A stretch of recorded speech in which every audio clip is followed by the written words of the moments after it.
Lovely packed stage for day 2 of the Female Leaders Bar area at MadFest. This is a totally new area. We got the call 6 weeks ago, didn't we, Lisa? Yeah. Yes. 6 weeks ago from Dan and Ian. They're like, we got a great idea. You got 6 weeks to get it together, but we did it. I'm Ellie Edwards-Scott. I'm co-founder of the Advisory Collective. We're a digital consultancy that helps tech companies land, launch and scale in the UK. And this is my co-founder, Lisa Monaldo. Hello. We've got 26 partners for the Female Leaders Bar, which is super. We're absolutely thrilled. As I say, to pull this off in 6 weeks is amazing. And just to give you a bit of context to it, and it's great to see some men in the audience, and one right up front, love it, because it's not an area that is excluding men. It's an area to champion, to celebrate women in the industry, but we need allies, we need sponsors, we need men as colleagues to champion women in their teams, the women that are coming up through the ranks, and be allies and supporters. So it's fabulous to see you not just propping up the bar, although I'm sure you'll be at the bar later, but it's fabulous to see you taking part in the conversations. We've got some great people speaking today, and it's going to be quick fire sessions and talking about, everyone's going to be honest, talking about their journey, talking about their challenges.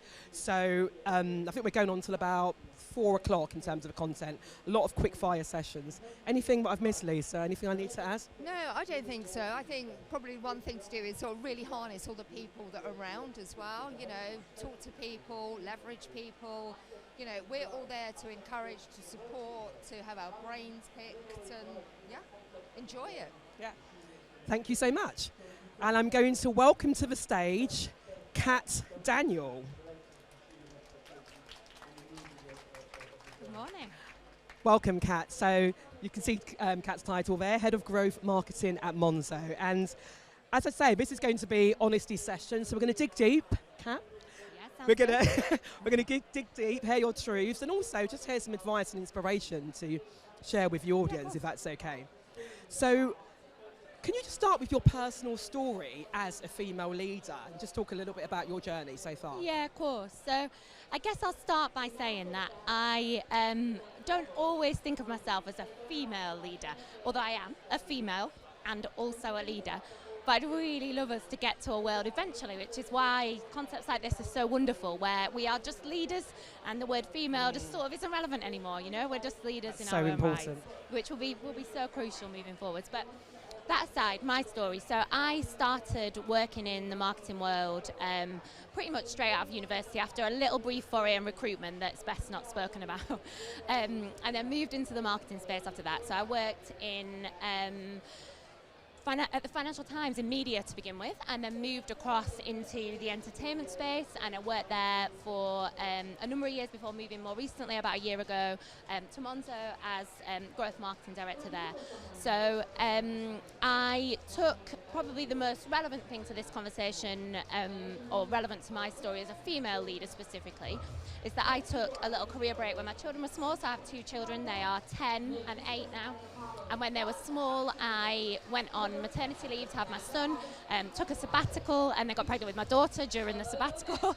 So I ended up taking a little bit longer and did some freelance work in the meantime, and then moved back into the what we'll call the corporate world, I guess, at a lower position than I left it, which was the easiest way to get back into that world at that point, and then sort of fairly swiftly, to be honest, I've been very lucky, but fairly swiftly moved back up to the position that I was at, and then now, of course, I'm in a more senior position than that. But yeah, it was definitely an interesting time period adjusting to that, for sure. Yeah, definitely.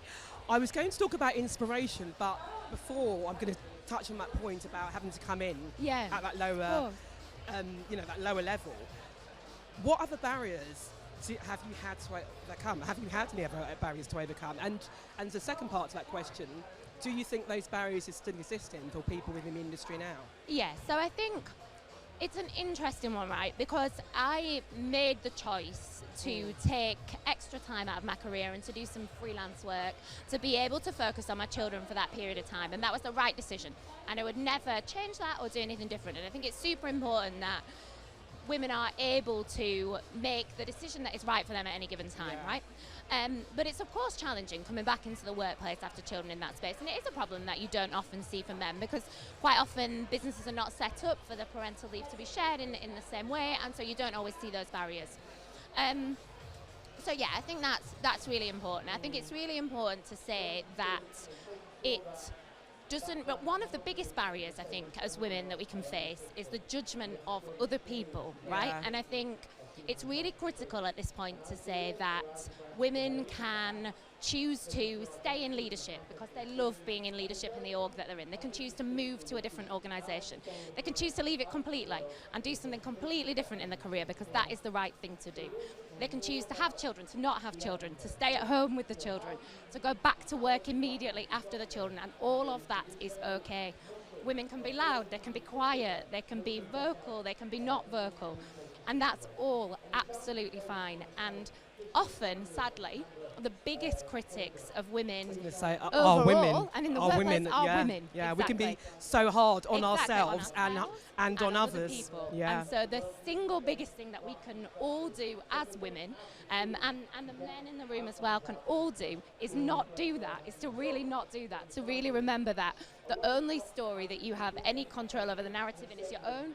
And so you should remember that and own your own story. I think that's really critical. That's really powerful, and I think that's really important.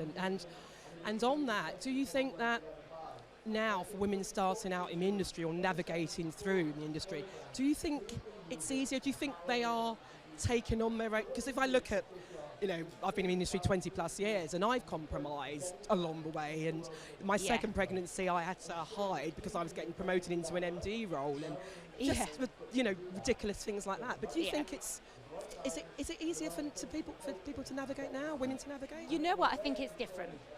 So I think the rise of flexible working and inclusivity as something that isn't just talked about but actually lived in a lot of organisations makes it far easier in some respects. It's genuinely, you don't have to do things like that anymore, which very much at the beginning of our careers we had to do. You don't have to hide pregnancies. You don't have to worry about how long you take, what you do. It's definitely different, and you can certainly, the rise of working from home or flexible working means that you can fit in commitments that you might have outside. You can take time to relax and recharge with things like sabbaticals. You can spend time at home. You can stay at home and go to children's sports days, all those kind of things that previously you would have just never really been able to do without literally booking a day's holiday. So that is all really wonderful, right? But the challenge now, I think, is that what that enables people to do, or in some cases forces people to do, is to do everything. And so I think now there is a movement towards being able to work in a really high pressure job all of the time, and then it's always stay on at home. type culture, isn't it? Exactly that. And then to duck out and go to a sports day in the day, and then to go back and to do a series of 5 meetings, and then because you did the sports day, put the children to bed, and then after you put the children to bed, log on and work for 3 more hours because the work doesn't disappear. You've still got to do the work, right? And so that is really challenging, and I think there's probably going to be, if we don't address that and we don't normalise not doing that it's okay to genuinely work flexibly. It doesn't mean you still have to cram everything into the short space of time. There's going to be way more burnout than there ever was before, I think. Before, you used to have to make a conscious choice, which wasn't right either. Do I focus on this high pressure career, or do I focus on my children? Well, that's the choice I felt like I had to make. Now you're can trying to do both. And whether that's a good thing or not, I'm not sure, to be honest.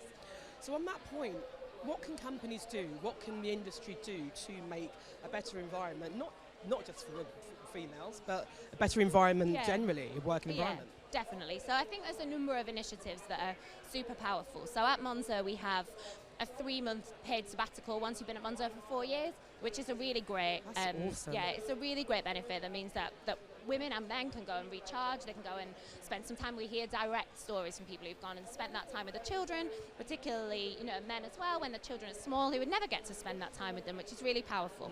So things like that are really important. I think one of the things we can do is talk about things that we leave the office for. So like, for example, I have a block in my diary on a Monday morning between 9 and 9:30, and people in my team at Monzo know that is because there is an assembly at my children's school and they tell us on a Friday afternoon whether they've won an award. And so if they've won, you have to go, and if they haven't won, then you obviously don't go and you get the time back. So I regularly get the question on a Monday morning, like, did they win, or can I take that half an hour? And so, talking about it and normalising things like that means that other people can do it. It means that other people can take that time to spend the time where they need to without worrying about it, which is nice. I want to come back to an inspiration question now, because I'd be interested to hear and understand who's inspired you or who continues to inspire you throughout your career. Of course. So I've been really lucky. I've worked with some super inspirational female and male leaders and also teammates during my career. So I'm surrounded now by a ton of inspirational women who are fun and who are passionate and super great at what they do, and that's really nice. And definitely, like, that's not just at the leadership level, that's all the way through the entire business that I work in, so I'm very lucky in that respect. There's a couple of really powerful female leaders that I've worked for. We have one in our business now, Sujata, who is our COO, who is a phenomenal leader, and also really empathic and really great to work with, which is fantastic. And then in my own business, the same.